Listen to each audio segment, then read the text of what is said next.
Ada yang tanya apa tegese ora rimo ing pandu, ora nrimo ing pandu. Nah, tapi itu ku jawab nanti. Itu kan masalah seseorang di dalam kehidupan serba kekurangan, dia sudah berdoa, sudah bekerja keras tapi serba kekurangan. Akhirnya dia merasa orang rimo ing pandum. Jadi ada pertanyaan seperti itu. Orang rimo ing pandum itu kurang lebihnya di dalam kehidupan dia itu kurang mensyukuri nikmat Allah. Nanti aku jawab nanti. Ini acaranya bagi yang butuh. Semua yang mau ambil uangnya. Ini, ayo yang anak-anak mungkin ambil satu lembar atau siapapun lah, boleh ngambil, ayo ngambil uang. Ambil ini ada uang. Kalau mau butuh untuk sanggup sekolah, nggak usah izin, nggak usah malu. Ambil, ibu-ibu boleh ngambil, bapak-bapak boleh ngambil. Ayo ngambil satu-satu ya. Ngambil satu-satu, ngambil. Ngambil satu, nggak boleh diambil ngambil sendiri-sendiri. Udah ngambil satu ya. Ya ngambil satu, sini. Ibu-ibu lah mau ngambil silakan. Aku butuh uang untuk beli bensin misalkan, untuk jajan anakku, cucuku, atau untuk dirinya sendiri silakan ngambil. Siapapun, sing media ngambil ya boleh.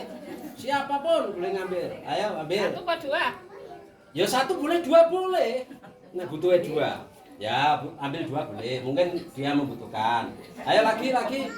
Boleh ngambil satu, boleh ngambil dua boleh. Gak usah izin, biasanya ngisi-ngisi. Jadi mas ayo laki-laki siapa yang ngambil? Ayo, yang orang lain diambil loh ya, ambil sendiri ya. Ayo ngambil. Ini siapa yang mau? Ngambil aja. Gak usah riko, gak usah ayo.